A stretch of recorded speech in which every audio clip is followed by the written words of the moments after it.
Have a nice time dear students. साथियों हम लोग सिंटैक्स स्टार्ट कर चुके हैं और सिंटैक्स में साथियों हम लोगों ने इंट्रोडक्शन देखा और आर्टिकल ए और एन को भी हमने पूरी तरह से पढ़ लिया साथियों। अब साथियों अगली बारी आती है साथियों आर्टिकल द की। किसकी बारी आती है?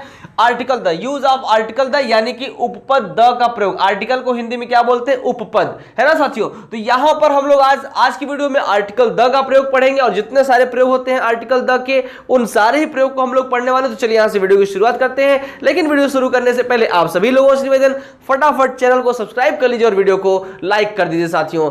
आइए हम लोग समझते हैं साथियों, यहां पर पहला रूल आपको दिया गया है कि द का प्रयोग उस व्यक्ति या वस्तु के लिए करते हैं। क्या करते हैं? द का प्रयोग उस व्यक्ति या वस्तु के लिए करते हैं जिनसे हम पहले से परिचित तो हो, जिनसे हम पहले से परिचित तो हो परंतु उनकी ओर केवल इशारा किया जाए। उनकी ओर अगर केवल इशारा किया जाएगा साथियों और उनसे हमारा परिचय भी पहले से होना चाहिए, यानी हम उन्हें पहले से जानते होंगे, तो ही साथियों उनके लिए हमें द का प्रयोग करना है। और वो कौन होंगे? व्यक्ति या वस्तु होगा, है ना। यानी मतलब यहां पर निर्जीव सजीव कुछ भी हो सकता है साथियों, बस आप उससे परिचित हो, उसका आपको उसके बारे में पहले से जानकारी हो कि वो कौन है या क्या चीज है, वो आपको अगर पहले से मालूम रहेगा तो उनकी ओर जब केवल इशारा किया जाएगा साथियों तो उसके लिए हम किसका प्रयोग करेंगे? द का। चूंकि द का प्रयोग बहुत सारी जगहों पर होता है, लेकिन यहां पर हम लोग साथियों यहां पर उनके लिए प्रयोग करेंगे जिनको हम पहले से जानते होंगे और जिनकी ओर केवल इशारा किया जाएगा, उन्हीं के बारे में हम लोग साथियों यहां पर द लगाएंगे, उन्हीं के साथ लगाएंगे। आइए हम समझते हैं। जैसे मान लीजिए अध्यापक कक्षा में आए, कक्षा में आने के बाद उन्होंने कहा कि अंग्रेजी किताब निकालिए, है ना। अब आप लोगों से अंग्रेजी किताब निकालने को कहा और आपके दोस्त के बैग में नहीं है, आपने उससे बोला कि यार किताब निकालो, अंग्रेजी किताब निकालो, तो वो क्या बोल रहा है? द बुक, जिस किताब को टीचर वांट्स, अध्यापक चाहते हैं यानी मांग रहे हैं, इज नॉट, नहीं है, इन माई बैग, मेरे किताब में। द बुक, जिस किताब को, यानी अंग्रेजी किताब को ना, वो पहले से जान रहा है अंग्रेजी किताब को, लेकिन यहां पर क्या है? उसने अंग्रेजी नाम न लेकर, अंग्रेजी की किताब न बोलकर उसने क्या बोला?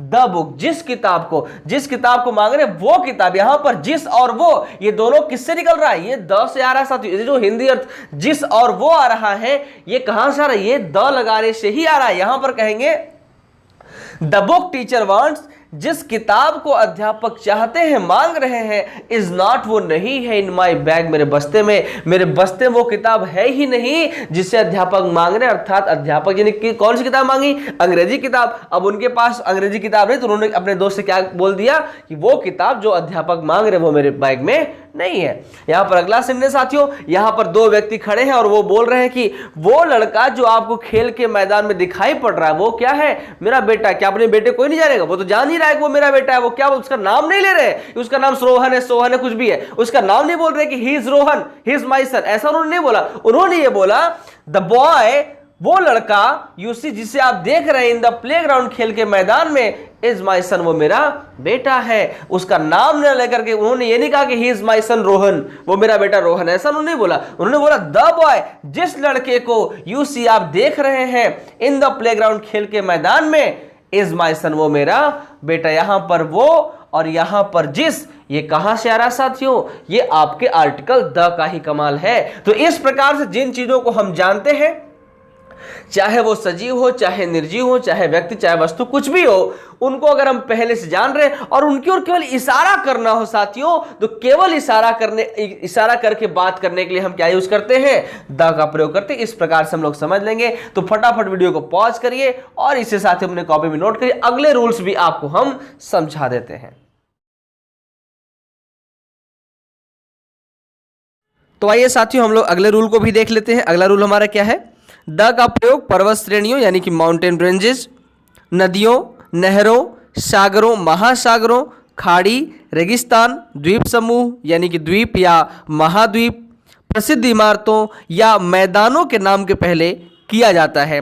द का प्रयोग इन सारे नामों के पहले किया जाएगा, यानी पर्वत श्रेणियों को आप समझ रहे हैं, माउंटेन रेंजेस, नदियों यानी कि रिवर्स, नहर यानी कैनल्स, सागर यानी कि सीज, महासागर यानी कि ओशन, खाड़ी यानी कि गल्फ या बे, BAY, रेगिस्तान यानी कि डिजर्ट, द्वीप समूह यानी ग्रुप ऑफ आइलैंड्स, प्रसिद्ध इमारतें यानी कि फेमस बिल्डिंग्स, और यहाँ पर साथियों महाद्वीप को कहेंगे कॉन्टिनेंट्स, और प्लेन को तो प्लेन ही बोलते हैं, मैदानों को प्लेन बोलते हैं। तो आइए एग्जाम्पल भी देख लेते हैं। द हिमालयाज यानी कि हिमालय हो गया, द गंगा नदी हो गई, द स्वेज कैनाल नहर हो गया, द रेड सी लाल सागर, द इंडियन ओशन, हिंद महासागर, द पर्शियन गल्फ, फारस की खाड़ी, बे ऑफ बंगाल, इसे क्या बोलेंगे, बंगाली खाड़ी, द सहारा डेजर्ट, सहारा रेगिस्तान, द थार डेजर्ट, थार रेगिस्तान, द वेस्ट इंडीज, ये आइलैंड है ना, द ताजमहल फेमस बिल्डिंग है, और द ग्रेट प्लेन्स, ये बड़ा मैदान है। तो इन सभी के नामों के पहले क्या करते साथियों, द का प्रयोग करते हैं। लेकिन इसमें एक नोट करने वाली बात है साथियों कि पर्वत शिखरों के नाम के पहले द का प्रयोग नहीं करते, यानी पर्वत जो चोटियां होंगी उनके नाम के पहले हमें द नहीं लगाना, जैसे Mount Everest, Mount Abu, Mount Kanchenjunga, इन सब के नाम के पहले में क्या करना है, द का प्रयोग नहीं करना है। अगला रूल है, एक वचन के कॉमन नाउन जब वे समस्त जाति या वर्ग का बोध कराते हो। एक वचन का कॉमन नाउन मतलब एक ऐसा नाम हो जो अपने पूरे जाति के बारे में आपको बता दे, उसका बोध करा दे, तो वो उसके पहले क्या करेंगे, द का प्रयोग करेंगे। तो यहां पर कहा जा रहा है the cow is a useful animal, गाय लाभदायक पशु है। गाय सिर्फ एक गाय की बात नहीं हो रही, विशेष रूप से सिर्फ एक गाय की नहीं, काउ मतलब जितनी भी समस्त जगत में गायें हैं वो सारी ही गायों की एक गाय बात करें कि एक, मैंने कहा काऊ, बस गाय मैंने कहा मतलब कोई भी गाय हो सकती है। जब एक नाम पूरे समस्त जाति का बोध करा दे तो उसे क्या बोलते हैं साथियों, उसे हम बोलते हैं कॉमन नाउन। तो यहां पर हमने गाय को क्या कह दिया, कॉमन नाउन के रूप में प्रदर्शित कर दिया। तो एक जो गाय का नाम है वो पूरे जात को प्रदर्शित करे, इसलिए इसके पहले हम क्या करेंगे, द लगा देंगे, यानी the cow is a useful animal, यानी गाय कोई भी हो, कोई भी गाय जो होगी वो कैसे होगी, लाभदायक पशु होगी। और अगला example, the dog is a faithful animal, जो कुत्ता है वो विश्वसनीय जानवर है। तो यहां पर द डॉग यानी डॉग केवल एक डॉग की बात नहीं, समस्त प्रजाति के कुत्तों की बात यहां पर की जा रही है। तो डॉग मतलब कोई भी कुत्ता आप समझ सकते हैं। तो यहां पर वो आपका कॉमन नाउन है, इसके पहले में क्या करना होगा, द का प्रयोग करना होगा। अगला रूल है, धार्मिक पुस्तकों के नाम के पहले द का प्रयोग होता है। The Ramayana, the Gita, the Quran, the Bible, कोई भी धार्मिक पुस्तक कोई भी होगी उसके पहले में क्या करना होगा, द लगाना होगा। लेकिन इसमें नोट है, लेकिन जब पुस्तक के पहले कवि या लेखक का नाम दे दिया जाए तो द का प्रयोग नहीं करेंगे साथियों। तो यहां पर क्या है, वाल्मीकि। अब यहां पर कोई जरूरी नहीं धार्मिक पुस्तक ही हो, पुस्तक कोई भी हो, अगर उसके पहले उसके राइटर का नाम दिया गया है तो बिल्कुल भी आपको उसके पहले द नहीं लगाना है। यहां पर वाल्मीकि रामायण, रामायण किसने लिखा, वाल्मीकि जी ने, तो इनके पहले अगर वाल्मीकि नाम लग गया किताब के पहले तो आपको द का प्रयोग नहीं करना है। अगला व्यास महाभारत, महाभारत व्यास जी ने लिखा, उनके पहले द नहीं लगाना है। शेक्सपियर्स जूलियस सीजर, शेक्सपियर द्वारा लिखी गई जूलियस सीजर साथियों बहुत महान कृति, बहुत फेमस कृति थी, तो यहां पर भी हम शेक्सपियर के नाम के पहले द नहीं लगाएंगे। अगला साथियों, यदि दिशा के पहले कोई प्रीपोजिशन हो तो उसके पहले द का प्रयोग होता है, अन्यथा नहीं। अगर दिशा से पहले, है ना, ईस्ट वेस्ट नॉर्थ साउथ, अगर इनके पहले कोई भी प्रीपोजिशन आ गया तो हम दिशा से पहले, डायरेक्शन से पहले हमें क्या करना होगा, हमें द लगाना पड़ेगा। जैसे he is coming from the south, वो दक्षिण से आ रहा है, तो कमिंग फ्रॉम यहां पर क्या है, साउथ से पहले फ्रॉम आ गया, यानी एक प्रीपोजिशन आ गया, तो यहां पर हमने साउथ से पहले द लगा दिया। लेकिन अगला साथियों, माई हाउस फेसेस ईस्ट, मतलब मेरे घर का जो सामना होता है वो पूर्व की ओर होता है, यानी मेरे घर का जो दरवाजा खुलता है वो किधर खुलता है, पूर्व की ओर खुलता है। यानी ये भी कह सकते हैं कि मेरे घर का जो मुंह है वो किधर है, वो पूर्व की ओर है। तो साथियों यहां पर फेसेस ईस्ट, यानी यहां पर देखिए दिशा से पहले कोई प्रीपोजिशन नहीं, इसलिए यहां पर साथियों हम लोगों को द लगाने की आवश्यकता नहीं है। लेकिन साथियों एक नोट है, यहां पर अगर कभी देश की बात हो, पूर्वी देश, पश्चिमी देश, उत्तरी देश, दक्षिणी देश, है ना, इनके लिए हमें क्या करना, the east, the west, the north, the south हम कर सकते हैं, कोई दिक्कत नहीं है, हमें द लगाना भी चाहिए, ये नियम भी है। अगला है, जब प्रॉपर नाउन के पहले कोई और एडजेक्टिव हो तो द का प्रयोग। प्रॉपर नाउन यानी व्यक्तिगत कोई नाम हो, अगर किसी व्यक्ति का नाम होगा उसके पहले उसकी कोई विशेषता अगर बताई जाए तो उस विशेषता से पहले हमें द का प्रयोग करना होगा। जैसे ग्रेट शेक्सपियर, महान शेक्सपियर, अभी शेक्सपियर के नाम पहले ग्रेट लगा दे, इट इज एन एडजेक्टिव, वो एक एडजेक्टिव है, तो उसके पहले में क्या करना चाहिए, द लगाना चाहिए, the great Shakespeare. Immortal Gandhi, अमर गांधी, तो यहां पर हमें क्या करना होगा, अभी गांधी जी के पहले एक एडजेक्टिव लग गया इमोर्टल, तो उसके पहले में क्या करना चाहिए, द लगा देना चाहिए। अगला साथियों, समाचार पत्रों के नाम के पहले द लगता है, the Hindustan times, the times of India, है ना, ऐसा बहुत सारे अखबार के नाम के पहले में द लगाना होता है। अगला जहाज यानी कि पानी का जहाज, वायुयान यानी कि एरोप्लेन, तथा ट्रेन के नाम के पहले हमें द लगाना पड़ता है। द विक्ट्री, विक्ट्री यानी ये पानी के जहाज का नाम है, और इसके बाद वायुयान, the air India, the British Airways, ऐसे बहुत सारे नाम हैं वायुयान के। और ट्रेनों के नाम, द ताज एक्सप्रेस, राजधानी एक्सप्रेस, बहुत सारे एक्सप्रेसेस हैं, बहुत सारे ट्रेन के नाम हैं, आप उसके सामने क्या लगाएंगे, द लगाएंगे। अगला, कुछ प्रांत, देश तथा भौगोलिक नामों के पहले द का प्रयोग करते हैं। कुछ प्रांत, प्रांत यानी कि आप समझ रहे होंगे राज्य यहाँ पर द पंजाब, पंजाब पहले द क्यों लगाते हैं, क्योंकि वो एक ऐसा प्रांत है, द लैंड ऑफ 5 रिवर, जो जहाँ पर 5 नदियाँ हैं, तो इसलिए वो विशेष है, इसलिए इसके पहले हमें द लगाना पड़ता है। द दक्कन जो साउथ में पड़ता है साथियों, और the United states of America ऐसा देश का नाम है जिसके पहले द लगाना पड़ता है। द यूके यूनाइटेड किंगडम, इन सभी के पहले में क्या करना, तो द लगाना पड़ता है।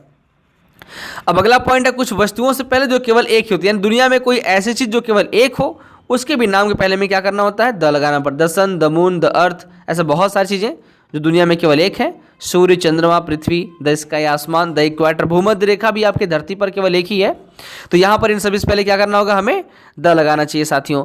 तो आइए अगला पॉइंट भी देख लेते हैं साथियों। अगला पॉइंट क्या है, एडजेक्टिव के पहले द का प्रयोग होता है और उस एडजेक्टिव के बाद कोई नाउन नहीं लगाया जाता, क्योंकि जब हम एडजेक्टिव पहले द लगा देंगे तो एडजेक्टिव ही नाउन बन जाएगा। और लेकिन ऐसे अवसर पर यह एडजेक्टिव नाउन ऑफ मल्टीट्यूड यानी कि समूहवाचक संज्ञा यानी कि कलेक्टिव नाउन का काम करने लगता है। कलेक्टिव नाउन यानी कि कॉमन नाउन जैसे ये कार्य करने लगता है, जो पूरे समूह की बात, पूरी जात की बात करने लगता है। तो साथियों एडजेक्टिव पहले द लगाने से वो पूरे जात की बात करता है, कॉमन नाउन की तरह वर्क करता है, और वो एडजेक्टिव तो होता ही होता है लेकिन साथ ही साथ वो नाउन का कार्य करता है। इसलिए हम जिस एडजेक्टिव पर द लगा देंगे वो साथियों कॉमन नाउन की तरह व्यवहार करने लगेगा। और स्पेशली दो ही होते हैं जो रिच और पुअर है, इन्हीं के साथ हम द का प्रयोग करते हैं। आइए आपको एग्जांपल के माध्यम से समझाते हैं। यहाँ पर लिखा है the rich should help the poor, अमीरों को, द रिच यानी अमीरों को, यहाँ पर रिच केवल एक व्यक्ति नहीं, जितने भी दुनिया में अमीर हैं उन सभी की बात हो रही है। अब यहाँ रिच क्या है, द रिच के पहले द लगने से वो कॉमन नाउन बन गया, वो पूरे दुनिया के लोगों के लिए वो क्या कर रहा है, वो यहाँ पर रिप्रेजेंट कर रहा है। The rich should help the poor, अमीरों को हेल्प मदद करनी चाहिए, द पुअर गरीबों की। यहाँ पर जो पुअर्स हैं वो भी सिर्फ एक नहीं है, वो सारे के सारे पूरे दुनिया जितने पुअर हैं उन सभी की बात कर रहा है। द रिच यहाँ पर पूरे दुनिया के अमीरों की बात, द पुअर जो पूरी दुनिया के गरीबों की बात कर रहा है। तो कहीं भी रिच होगा उसे गरीब की मदद करनी चाहिए, ये यहाँ पर रिच और पुअर के पहले द लगाने से ये पता चल रहा है। यहाँ पर देखिए नीचे लिखा है द रिच यानी कि रिच पर्सन्स, द पुअर यानी कि पुअर पर्सन्स। रिच का मतलब केवल एडजेक्टिव, लेकिन रिच के पहले द लग गया तो वो क्या हो गया, वो रिच पर्सन्स, वो कलेक्टिव नाउन का कार्य करने लगा। अगला पॉइंट साथियों, आप लोग ट्रांसफॉर्मेशन में इस चीज को पढ़ भी चुका है कि सुपरलेटिव डिग्री पहले जो है हमें द लगाना पड़ता है। एग्जांपल देखिए, he is the best player of the team, वो इस टीम का बेस्ट प्लेयर है, तो बेस्ट के पहले क्या लगाना पड़ा, द लगाना। आप जानते हैं ट्रांसफॉर्मेशन पढ़ चुके हैं कि जहां पर सुपरलेटिव डिग्री होगा वहां पर क्या करेंगे, हमें द लगाना होता है। और इसी में एक बात और, ऑर्डिनल्स यानी कि क्रम, फर्स्ट सेकेंड थर्ड अगर कहीं पे आता साथियों तो उसके पहले भी हमें द का प्रयोग करना होता है। जैसे तीसरा एग्जांपल लिखा है, seat on the first page of the book, किताब के इस चीज को किताब के पहले पन्ने पर देखो। तो फर्स्ट पेज यहाँ पर क्या है, फर्स्ट यानी कि ऑर्डिनल हो गया, क्रम हो गया। और जब फर्स्ट सेकेंड थर्ड फोर्थ ऐसा इनफाइनाइट जहां तक आता है साथियों, वहां तक के लिए हम क्या करते हैं, ऐसे क्रम के लिए द का प्रयोग करते हैं। आइए अगला देखते हैं साथियों, यहां पर लिखा है ऐसे प्रॉपर नाउन के पहले जिनका प्रयोग कॉमन नाउन की भांति, यानी ऐसे प्रॉपर नाउन के पहले द का प्रयोग करेंगे जिनका प्रयोग कॉमन नाउन की भांति होता है साथियों, वहां पर द का प्रयोग करते हैं। एग्जांपल के माध्यम से समझते हैं। यहां पर क्या, Kalidas is the Shakespeare of India, Kalidas Bharat के शेक्सपियर हैं। तो यहां पर क्या, कॉमन नाउन की तरह यूज करने लगे साथियों, तो यहां पर हमने शेक्सपियर पहले क्या कर दिया, द का यूज कर दिया। और अगला है कि Kashmir is the Switzerland of India, Kashmir जो है वो स्विट्जरलैंड ऑफ इंडिया, भारत का स्विट्जरलैंड है। तो यहां पर साथियों इस प्रकार जब हम प्रॉपर नाउन को कॉमन नाउन की तरह यूज करते तो वहां पर हमें क्या करना होता है, वहां पर हमें द लगाना पड़ता है। अगला पॉइंट साथियों, देशों के नामों के पूर्व द का प्रयोग करने से वहां के व्यक्तियों का बोध होता है। तो ये सरासर गलत लिखा है, ये शायद मिसप्रिंट हो गया होगा। देशों के नामों के पूर्व नहीं साथियों, बल्कि भाषाओं के नामों के पूर्व द का प्रयोग करने से वहां के व्यक्तियों का बोध होता है। आइए हम आपको सीधा एग्जांपल दिखाते हैं। यहां पर लिखा द इंग्लिश, उसके बगल लिखा इंग्लिश। तो इंग्लिश यानी कि इंग्लिश लैंग्वेज यानी अंग्रेजी भाषा, लेकिन इंग्लिश के पहले द लगा देने से क्या हो जाएगा, द इंग्लिश यानी कि इंग्लिश पीपल, अंग्रेज लोग। अगला द फ्रेंच, और उसी बगल लिखा है फ्रेंच, फ्रेंच यानी द लैंग्वेज ऑफ फ्रांस यानी फ्रांस की भाषा, लेकिन उसी के पहले देखिए अगर फ्रेंच में हमने द लगा दिया, द पीपल ऑफ फ्रांस यानी फ्रांस के लोग, फ्रांसीसी लोग, है ना। तो किसी भी भाषा के पहले द लगाने से वहां के लोगों का बोध होने लगता है। यहां पर द ग्रीक, और उसके बगल लिखा है ग्रीक, ग्रीक यानी यूनान, द लैंग्वेज ऑफ ग्रीस यानी यूनानी भाषा, है ना, ग्रीक यानी कि यूनानी भाषा। और इसी के पहले द लगा देने से क्या होगा, द ग्रीक यानी कि द पीपल ऑफ ग्रीस यानी यूनान के लोग। इस प्रकार से किसी भी भाषा के पहले अगर द लगाएंगे तो वहां के देश के लोगों का बोध होता है। अगला साथियों, ऑल तथा बोथ के पश्चात प्रायः द का प्रयोग होता है। ये सही भी है, ऑल द मेन केम, सारे लोग आए, both the friends were there, दोनों दोस्त वहां पर थे। तो यहां पर साथियों ऑल तथा बोथ दोनों के साथ क्या होता है, द का प्रयोग किया जाता है। अगला, कुछ ऐतिहासिक मुख्य घटनाओं से पहले द का प्रयोग करते हैं। तो यहां पर साथियों ऐतिहासिक घटनाएं होंगी, अगर ऐतिहासिक घटनाएं हैं तो उनके पहले द लगाना चाहिए। द फ्रेंच रिवॉल्यूशन, फ्रांसीसी क्रांति, the second world war, the first world war, है ना, प्रथम द्वितीय विश्व युद्ध, द इंडिपेंडेंस डे, स्वतंत्रता दिवस। तो साथियों इस प्रकार से हम लोगों को किसी भी ऐतिहासिक घटना के पहले द लगाना चाहिए। अगला है सर नेम के पहले द लगाने से पूरे परिवार के सदस्यों का बोध होता है।